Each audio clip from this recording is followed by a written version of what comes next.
to the show where stories unfold. Let's go. People doing big things, breaking the mold. They're changing the game, making waves every day. Big move. Shining bright with the work that is right. Shine on. This is Breaking the Silence with Nick Nicole in the building. Unleash your inner voice and make some Turn noise. up. Welcome to the Breaking the Silence podcast with Arthur, Nick, Nicole.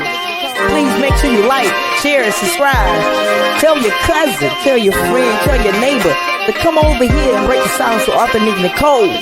Welcome to another powerful episode. Sit back and relax. Enjoy the conversation.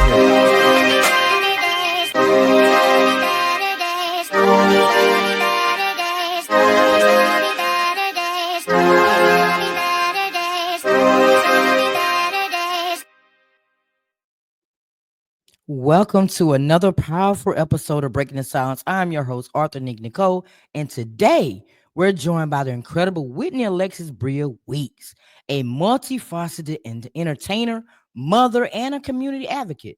She has captivated audiences worldwide as a singer, songwriter, actress, model, and entrepreneur. You name it, she's done it. She shared the stage with major artists like Lil Wayne, Cardi B, and Tank, and appeared in some major productions such as The Color Purple and BMF. Beyond entertainment, she's passionate about giving back, where she founded House of Edna nonprofit, and actively advocating against gun violence. So join me as I take you down the journey of how she became the woman she is today. So after her countdown, please welcome this amazing woman to the platform.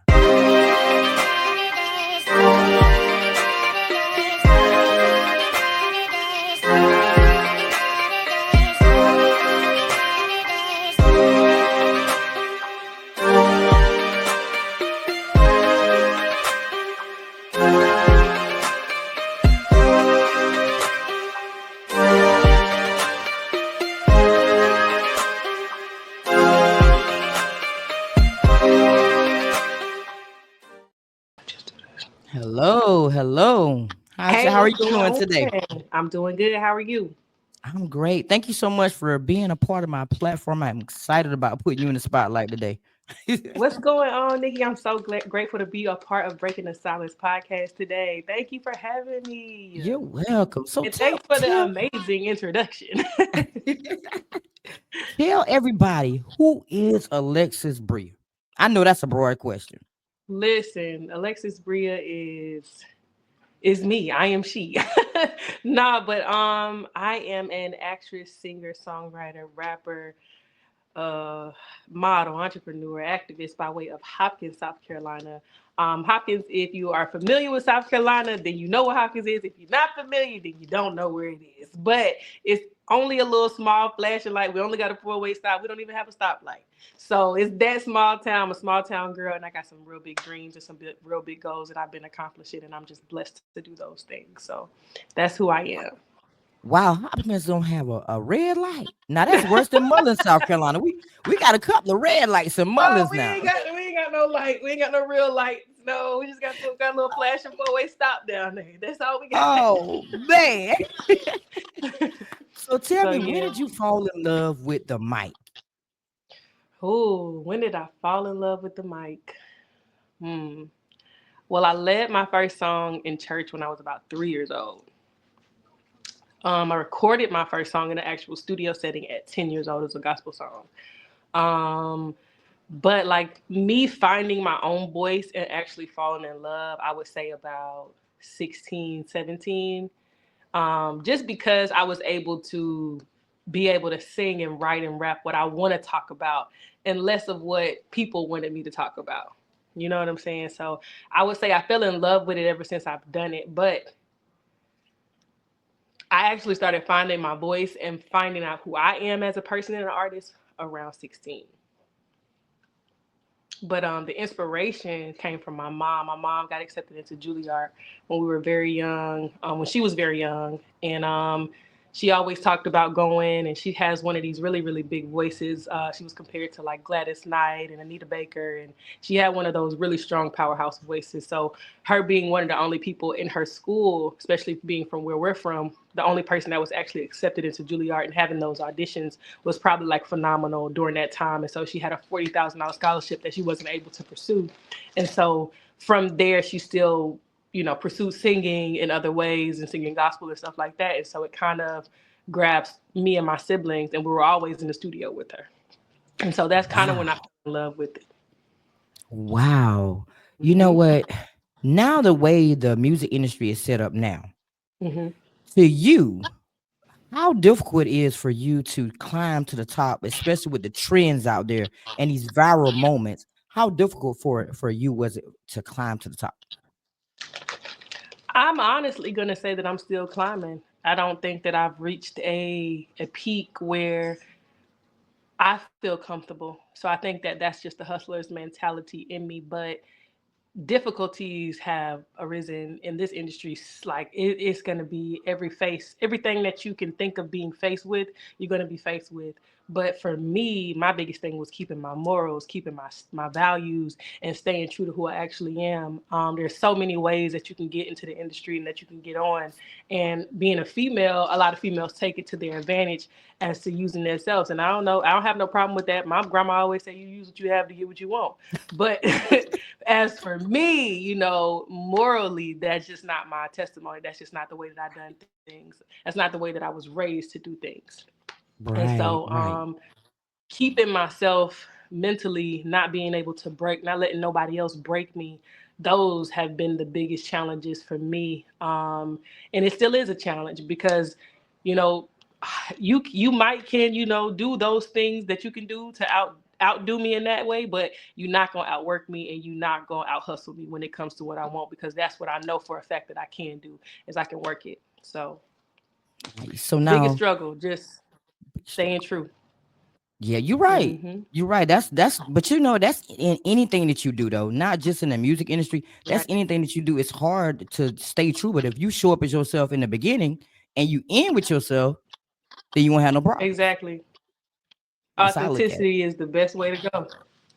Facts. Exactly. So what's one of your favorite Mm-hmm. songs that you've written and why? Hmm. One of my favorite songs that I've written would be I got like a few of them. I'm gonna start with Don't Cry. Don't Cry is a song. So right after I had my daughter, I was going through really tough postpartum depression. And she was spoiled because I had to get right back into work 3 months after having her. So I didn't have that luxury of just sitting on my behind and not being able to do anything like a lot of mothers. Some of them are able to, what I'm saying, have people that's gonna let them stay home and do things like that. No, like I had to get right back to work.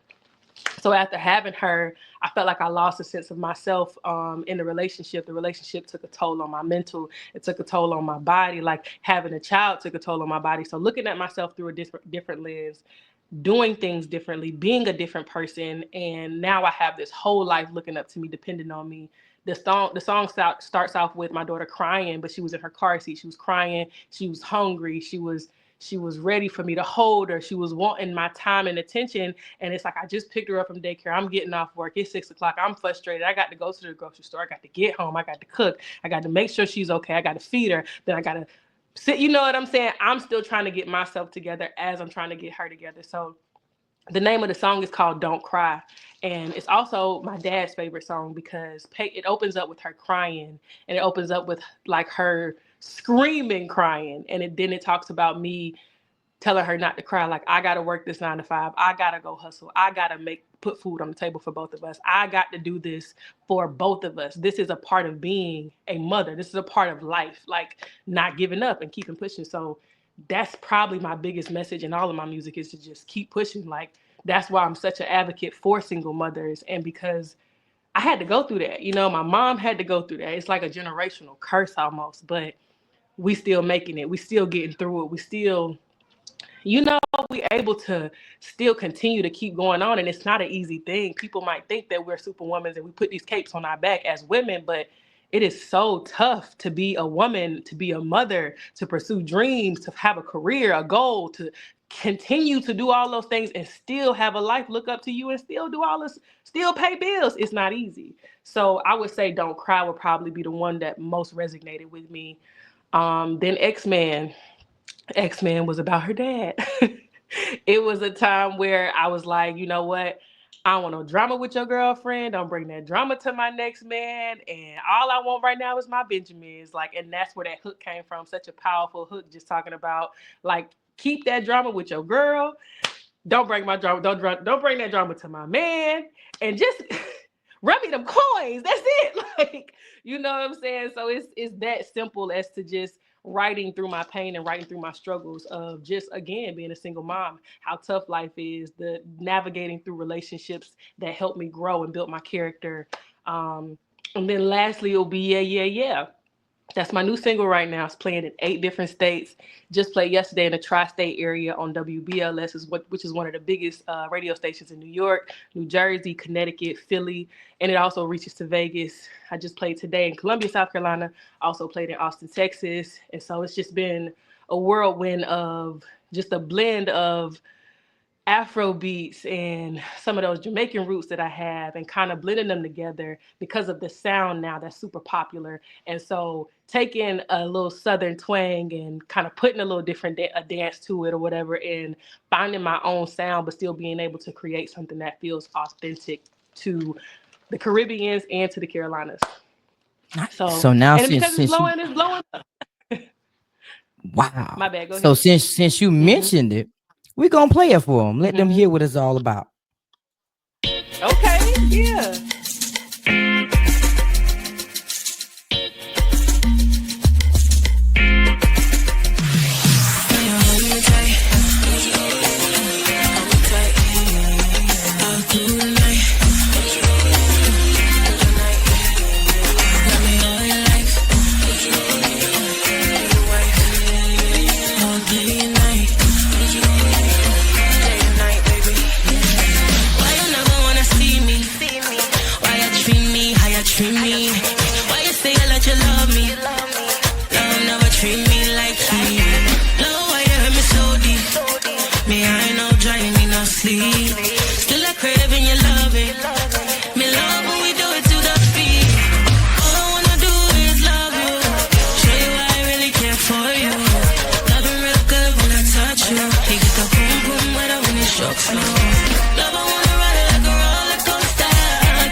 All right. So I ask all artists that come across the platform this question. Which one do you think makes a song the hit? The beat or the lyrics? I think that it's important to have both. I only say that simply because you can have a dope beat and the lyrics could be trash and the song won't go as far as it should go. But then you can have some dope lyrics and then the mixing and the beat be trash, and then that's gonna affect the song too. So I personally think having a strong hook and having a real dope beat is probably the most important thing that you can have for a hit.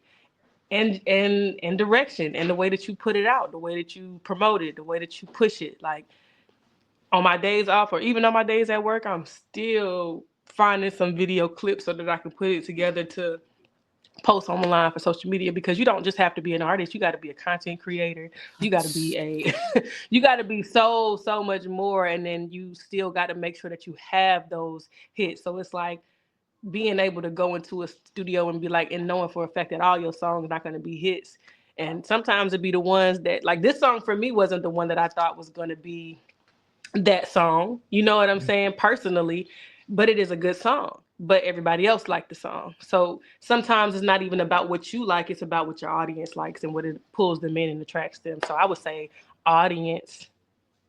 I wouldn't even say beat or lyrics. I would say what your audience likes and what they gravitate towards. That makes sense because you know what? I used to be, before I started interviewing a lot of artists, I used to feel like, I had to hear that beat first. And then if I didn't hear the beat, the beat Right. wasn't good in like the first maybe 10, 15 seconds, it skipped. But that's still how it is to this day. Like in the first 10 to 20 seconds of a song, if it does not grab your attention with that beat and those lyrics, it's not gonna go. It's You that done. they still feel like that if you go into a label meeting right now and you play them 3 songs. If the song has grabbed the first 10 seconds, got to grab their attention. If it grabs their attention in the first 10 seconds, then they might listen to 30 more seconds of it, but that's all you really gonna get from them. You're not gonna get a full 3 minutes, 2 minutes out of them anyway. So Exactly. both, like both, both for real. And You knowing how right. to cater to your audience, knowing what to say, like, yeah, all of that matters. So you're not only just an entertainer, but also an activist and a nonprofit founder. So tell me what inspired you to Yeah. find House of Edna, and how has it impacted your community so far? Wow. House of Edna is actually named after my mom's mom, Edna Lee Sims. She was a person who opened up her home to different people. She was a person who fed a lot of different people. She was always in the community doing something. And even though I never got to meet her, I personally heard a lot of stories about her through my mom and through my grandfather. He's still living now. He's like 80, he's 89 years old. He's still living. So he's able to remember, has good memory, has everything still intact, and he's able to talk about how much, he didn't understand at the time how big it was, but she left this earth with people still having nothing but good things to say about her. So if they still know who she is to this day, and so I was wondering, like, what can have a lasting impact like that? My mom being a pastor, she does the same thing, always helping people, always financially setting people up and trying to do things like that. While went with her when she was going to the prison to speak to mothers. Like it's always been something that I've seen, you know, and I adapted to it in my own way. So House of Edna is my way of giving back to the community, helping mothers like myself, single mothers, um, find a cohesive place for their children to be while they're at work, not having to worry about them. Know that they are doing something positive and impactful that's going to stick with them and that's going to stay. And so during the time that they were at my program, House of Edna, I would have a dance instructor there teaching dances for the kids who wanted to learn to dance. I had somebody coming through teaching drums for the little young guys who wanted to learn how to drum or play keyboard. I was doing voice lessons, teaching them that. I was also teaching entrepreneurship classes. So I got a lot of kids that walked away with that. I got an 11-year-old that started a nail business who's 18 years old, who made $100,000. You get what I'm saying? I have so many different people who were able to benefit from this program, and it was all through word of mouth. And at what started as a summer camp ended up being a summer camp, an aftercare program, a daycare, a childcare program. It just turned into something more because of the impact that it was given.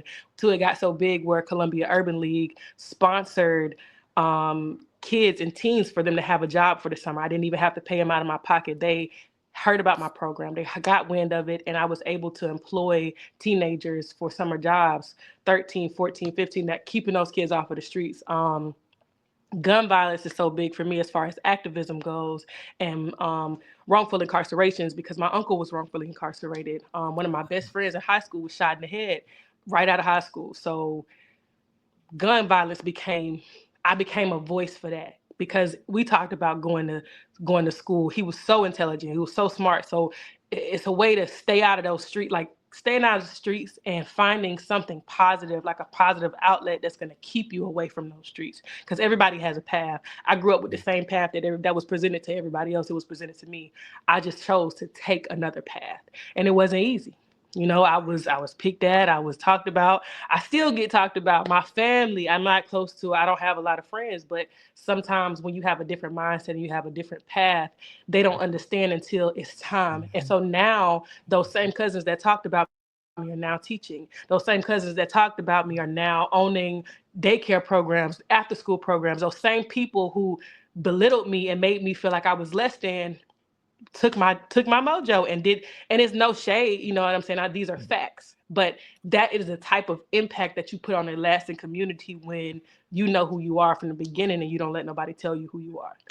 And so now they Boom. don't see, but now they're seeing. Took them some time, but they see, you know what I'm saying? And so it's such a need for it in the community as well. Like, we got so many kids going the wrong way, doing the wrong thing. We got so many single parents out here, whether they're a mother or a father, and their kids are getting into ways to try to help at home and seeing what their parents are going through, struggling. So they try to pick up some extra money, or they try to do this. All of the kids that went to my program, they have a job. You know what I'm saying? I made them understand that your 9 to 5 and the job that you work is not going to be a forever job. It's something it's a stepping stone for you to learn what hard work is. All of them now, they either work at an ice cream parlor, or like I said, the 11-year-old, she's 18, she's about to graduate, doing nails, got her own nail business. They all took advantage of the resources and the knowledge, and I made them different people. We got kids that went on to play basketball, now they're the biggest ones on their team. Now they're doing AAU ball. Now their mothers are coming back and thanking me. It's so many different ways, and so many different people who have changed their paths from going down the wrong way to going down the right way, just by being in their life and showing them a different way. Man, hats off to you, man. That is amazing. Yeah, man, Wow, God what is a way, good. what a way to keep I, the legacy going. yeah, Man, yeah. And so that's why it's named after my grandma. I'm just grateful and honored and humbled that I'm able to do those things, that I'm able to still give back. Like I told you, we got a block party coming up with my job that I told them like we need to do a summer camp. All those proceeds are going towards kids that can do a free acting classes and summer camp programs for, it's everything's going to be out there, games, food trucks, all of those things. And so just making the impact on wherever I go and whoever I talk to about how important it is to grab the youth, because that's the next generation. absolutely. Absolutely. So, what has been the most challenging role or project that you've taken on so far, and how did you grow from it? Hmm. The most challenging role has been, honestly, to stay humble. Sometimes when you know who you are and you know where you come from and you know what you can do and what you got, and people still belittle you and put you down and give you the less of the less, give you the bottom of the barrel, they try to humble you and make you seem like you're not who you really are, until they see that you are exactly who you say you are, and you didn't have to say it. Because my mom and the Bible always says you let other people sing your praises. I never forget that I started off in this stage play as a understudy for the smallest role, like one of the smallest roles in the play. And I couldn't understand. I cried. I'm like, yo, I done did all of this stuff and I'm still not good enough to be at least a character. You know what I'm saying? And my mom is like, all you can do is outwork anybody that's around you. And it's not in a negative way. It's not that you're trying to outshine nobody, no, but when they present you with your opportunity, you take your opportunity and you just be exactly who you are. And being humble when you know who you are And when people try to treat you like you're not who you are, it might seem or sound like it's easy, but it's not easy. There are people who I know went to school. One of my friends went to school for this. My friends have been in school for this. They have done this multiple times, 10 times over, and they still even got something that they shouldn't have gotten. But at the end of the day, building those bonds and having people on that journey with you and that path with you to tell you like, you got this, whatever you do, you gonna shine. And even when my friend, like my daughter, I was like, we're going to one of my friend's house from the play. She was like, oh, the one that was pregnant in the play. Like she remembered her off top because even though we felt like both of our roles wasn't as big, we played those roles so well that the audience, the crowd, our kids, everybody remembered us. And Wow. there were more people that were on that cast. I mean, we're talking about 20 something people that was on this cast, but even though our roles was not as big or our scenes wasn't as much, we still left the crowd like, okay, so what's going to happen with her? And what's going to happen with her? And when is her scenes coming back? It never, so much so that the owner of the theater said that I was the best comedic relief that the theater has seen since it's open. And I didn't have to open my mouth to say anything. And that was my first play. So you Wow. gotta you gotta just again walk in that power and know who you are. And when God is trying to humble you, just pray about it. It's a lot of days I walked away from that and cried in my car or sat there and just was like, God, do you see what's going on? Do you see what's happening? Why am I going through this? Like, why am I still feeling like I'm at the bottom, even though I have worked so hard to be where I'm at? Like, why? And there are ways and there's things that we'll just never understand, but God always has his reasoning and his meaning behind them. So staying humble and doing that Whew. work, putting that work in has been the most difficult. Phew. For me personally has been difficult, but it's Listen. been Whew. rewarding. But you Yep. sometimes you have to start as small at everybody sometimes have to start at the bottom and work their way up. Some people just instantly go to the top and you're like, wait a minute. I've been working all this Okay. time and I'm still working. Listen, okay, trust me. But it's so important not to compare. That's another thing that's hard. Not Yes. comparing your journey to somebody else's journey because again, you don't know what these people did to get in those positions to go all the way up from the bottom to all the way to the top. And it's just like it's a long way to the top, it's a long way from the top to the bottom. And so Okay. being humble and not rushing your process and knowing that if it's greatness is going to take time, and if Yes. it's not great, it's not going to take no time. And it's going to be easy and it's going to be trendy and it's going to happen overnight. And then it's going to plummet the same way it happened. So being humble, taking that process, knowing that the process is a journey and just waiting your turn, Mm-hmm. that's important. That's a tough lesson. I agree. So now you've Yep. worked with big names like you've been on Bennett BMF, you've been on Fight Night with Kevin Hart, you've been on The Color Mm-hmm. Purple. Can you describe a moment, a defining moment on set, whether it was with a Tyler Perry project or a Fight Night that made you feel like I belong here? Hmm. Well, I always talk about Oprah and how she clowned my feet and how she said I was perfect and I had the perfect slave feet for her movie.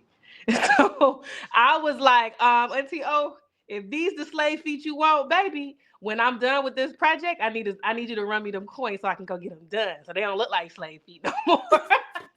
So that was probably like the funniest moment that I had. But like Man. Fantasia, so humble, so down to earth, pouring into us and speaking over us and letting her light shine and speaking over just godly wisdom. Her saying that I had a great spirit and that my spirit was beautiful probably felt like one of the most amazing times. Halle Bailey calling me family, knowing that her grandfather and her mother work alongside my uncle. Just knowing who I am, remembering me, that meant a lot to me. Being on set with Kevin Hart, him walking over in a room of women to help me up off the floor and ask me what my name is. That was big. Terrence Howard opening up doors for me. Taraji P. Henson saying, girl, I'm going to make sure I give you some screen time, some camera time.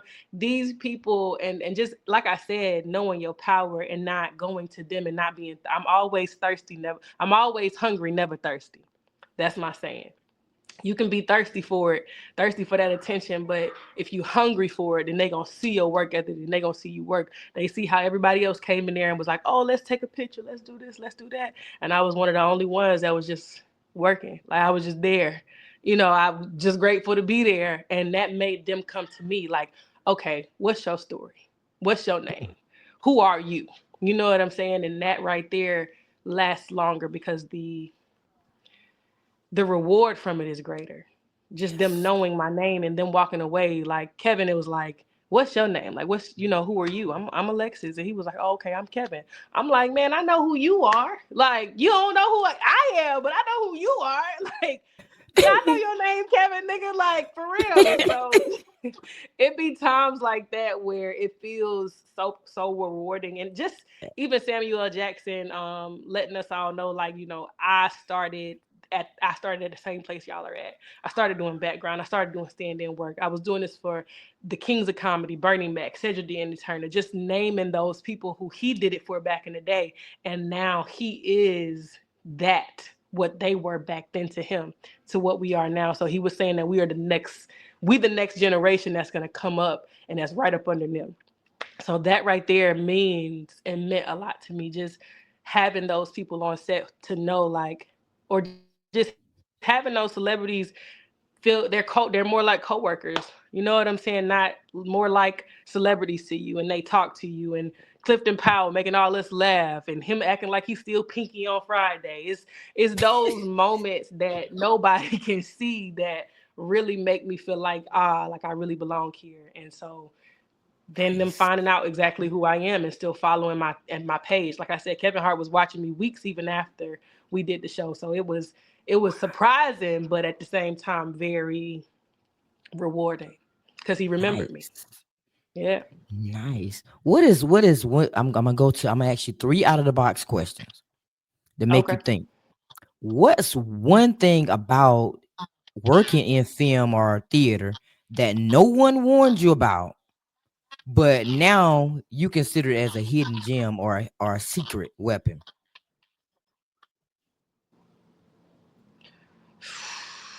Studying. Man, you got to know them lines. Listen, you got to study. It's like being in school all over again. I promise you. Like I just thought that I was gonna be able to have my little paper and be able to say my words and do this and do it. I would drop lines so bad at the beginning. It wasn't even funny. Like I just couldn't remember them. Like, what's next?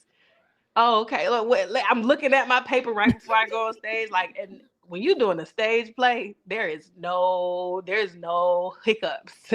When you on set, you can, all right, take 1, take 2, Mm-hmm. take 25. That's simple. But when you on the stage and you don't have no time, like you got to either know your lines or it's not gonna flow like it's supposed to. Wow. So studying, knowing your character and embodying that character and really honing in on those lines. You need to know those lines. It's like it's super important to study and to know your part. So difficult. And to like blocking, like knowing how to look, knowing which way to look, or knowing how to stand, or it's different. Theater and film are complete, like everybody might think they're similar, but you need theater for film, but it is difficult and they're two totally different.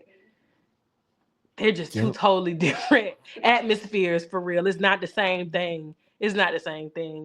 Theater is definitely harder. You got to be able to sing. If you're in a musical, you got to be able to sing. You got to be able to dance. You got to be able to remember lines. You got to remember, like it's a whole lot that goes into it. Like practice. We practiced for months. We still push stuff back because we wasn't ready.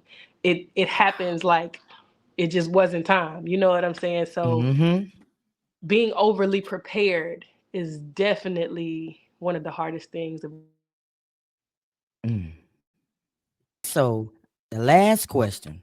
Mhm. If you could bring back one legendary artist for a duet, a performance, or a collaboration, who would it be and how would you honor their legacy through that project? Whitney Houston. Because my real name is Whitney. That was my mom's favorite singer. And wait. Can it be two people? Can I get two? Because I Okay, mean, bring Whitney back Houston. two. All right, two. So first it'd be Whitney Houston for sure.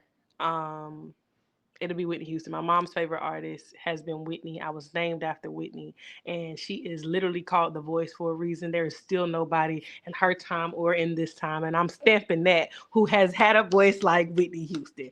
Okay. Period. Period. Okay. Period. And I know that she's gonna make me work them vocals. Like I'm talking about the way that she treated Brandy, I know for a fact she's not gonna let nobody else get up there and sound nowhere near high. Like if you started working with Whitney, you're not gonna sound like yourself even after you're done working with her. Okay. So I would say Whitney because of the lasting imprint she'll have on me as a person, my career, because I'm named after her and that's always been one of my dreams to do. And then I'ma say, now judge me if you want to. No, most people will say Michael Jackson, and yeah, Michael Jackson, yeah. But I'm going to say Tupac because another great advocate, a big energy, a big performance. He acts, he raps, he do a little bit of singing. He is fun. Like he just, he was just that person in that generation. Like he's died the same year I was born in 93. So that right Wow. there has like, and my mom, I remember my mom like still crying about his death. Like that was also one of her Wow. favorite artists, like to this day. And it was like those legends are the legends that we can't get back. But he was Yeah. so big in activism. He was such a big Black Panther and just all those things that what he stands for and Mm-hmm. watching his story resonated with me. I cried when I watched his story. I still listen to his music. I'm still a huge fan. It's just you have those artists that come around and they leave their mark Mm-hmm. even on the next generations just because of how powerful they were even as just a quote unquote rapper. That's how Yeah. big he was against gun violence, against police brutality, against everything that stands for Black people and Black Yep. culture. He know how to respect women. He wrote songs for the Black woman, you know what Mm-hmm. I'm saying? Keeping your head up, knowing Yep. that you can beat poverty, you can work against it. Like it's just so many different people that I personally love for so many other reasons outside of just them being an artist. But those are my two. That's you too. I ain't judging you about Tupac. Tupac was a poet too. He was a Okay. poet. He had a poetry book. He was a poet. He was a poet. He was a rapper. He was an actor. He was an activist. He spoke out against so many things. And he's another one who I felt was wrongfully incarcerated. He's another one who I felt like he was beat. He was a victim of police brutality, getting Mm-hmm. beat for just jaywalking across the street. Like, Yep. how can you get beat for you going up to your own car across the street? Yeah, most people ain't using no. Back then, it wasn't even a real walkway. Like Okay. we was just walking across the street. I don't remember crosswalks until I got in like middle school, but personally, I just feel like everything that he stood for, and he wasn't afraid to just say Mm-hmm. F everybody, y'all wrong. He wasn't afraid to speak out against what he knew was wrong. And he was educated. Yes. An Yes. educated, Black, strong, powerful man. They had Mm-hmm. to have killed him, just like they had to kill Malcolm X and Martin Luther King because they Too hate when powerful. we have a vote. Exactly. Your voice can be the most powerful tool that you have if you use it the correct way. So I personally take and use my voice, and I stop talking about it, and I just do. I just do. That's it. So That's yeah. it. So now we're gonna do the versus the vibe, what I like to call the BTS the versus vibe. So I'm gonna Okay. ask you trivia questions, right? Uh oh. I'm gonna give you, I'm gonna give you multiple choice. Now I'm gonna give you multiple choice. So Okay. after I put it on the screen, Mhm. then I'm gonna ask the question, then I go to the countdown and give you time to think about it. Now the countdown is only 10 seconds. So Oh you got shit. 10 seconds to think about it. Oh. Okay. All right, let's go. Jada, you gonna help me? All right. So first question. Who is known as the Queen of Pop and has had over 60 top 10 hits on the Billboard Hot 100? All right. So it's strolling the bottom is your options. I'm gonna go to countdown.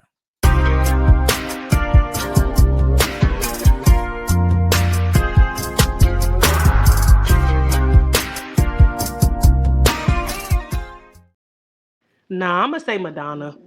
Oh, she was right. Oh, you know it. Okay. Ah, how did I know Got that? one. Okay, so next one. Mm-hmm. Which singer is known as the King of Pop? Come on now. Come I'm on, not going man. to. I'm not going to read. You ain't even got Michael Jackson. Duh. I ain't going to go to countdown on that because I was like, you got to get this one. Yeah, Michael Jackson for sure. Everybody think it's Prince. There's some people out there that think it's Prince, but the king of pop is Michael Jackson. Period. Look, I had to give you one to think about and one that was just like, okay, now Thriller. Yeah. Everybody know that's Michael Jackson. Thriller. When I seen Thriller, I said, "Come on now, come on now."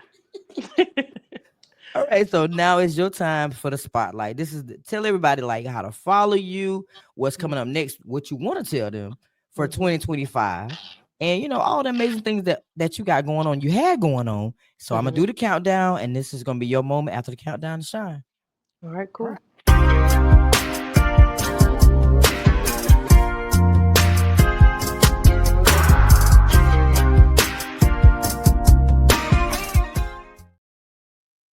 What is up? It's your girl Alexus Briá. You can follow me on all social media platforms at Alexus Briá. That's ALEXUSBRIA. I am working on so much. But for now, what I need you to do is go stream my single, yeah. Run up them Spotify algorithm. Run it up for me, because that's what I really need you to do. Okay, run up my songs. Let me know what your favorite song is. Comment it on my page. Follow me on all social media. Facebook is Real Alexus Briá, REALALEXUSBRIA. Don't forget the dab and the dash over my A. Period.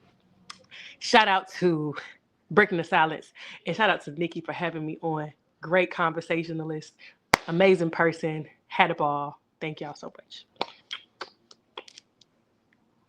She made that short and sweet. Look, I ain't want to get cut off again. I know, right? I was thinking the same thing. We were thinking the same thing. But thank you so much for coming and allowing me to shine a light on you. If there's anything I can do, I know what you want me to do. You want me to run that song up. So I'm going to run that song up for you. Yeah. On one of my music promos, I'm going to run that song up for you. But if there's anything else I can do, let me know. We connected for life. I know that this is about me, but I see Arthur, Nikki, Nicole over there. And the only thing that you can do for me right now is talk about you, man, because I don't know much. And I know we're getting to know each other. And so I want to support you just as like you support me. I have a big thing with supporting the people that support me. So however we can support you, my fans can support you. Let me know, like, who is Arthur, Nikki, Nicole? That's all I want to know. Okay. I'll let you know. I'll send you some stuff so you'll know exactly who I am. All right. Sounds good to me. All right. Thank you so much, everybody, for tuning into this amazing episode. She says, what can she know about Arthur, Nikki, Nicole? That's the first time somebody asked me that on the episode, y'all. The very first time that they said, what can I do for you? Nice. I love it, man. Hey, it's all about winning. I tell y'all that every time. It's all about winning. You got to win together. That's the only way. I mean, you can get there faster if you win together, right? But anyway, thank you so much, Alexus Briá, for being an incredible voice on today's episode. Your journey in the entertainment, advocacy, and community service is like inspired. It's mind blowing, actually. So keep going. Don't give up. Continue to let your voice be heard. And thank you for everyone for tuning into this amazing episode today. Listen, we've heard the powerful voice of inspiration, courage, and empowerment. So remember, your voice matters. And together we can continue to break the silence, one story at a time. So until next time, stay inspired, stay strong, and continue to empower others to do the same. Later. So I just finished my podcast interview with Nikki at Breaking the Silence. You can find her on YouTube. You can find her on Facebook and TikTok as well. So you guys, it was an experience. I was so nervous, but I had so much fun. I'm ready to do it again. Y'all just be sure to check her out. If you have a business that you want to put out there, use her platform. This is what she does, and she does it well. So, just reach out. It's not that hard. If you want to be seen, there are ways to get seen. So give her a follow, give her a view, check out her work. Bye. Thanks for watching another episode of Breaking the Silence. I hope you have enjoyed this episode. Please like, share, and subscribe. See you next time.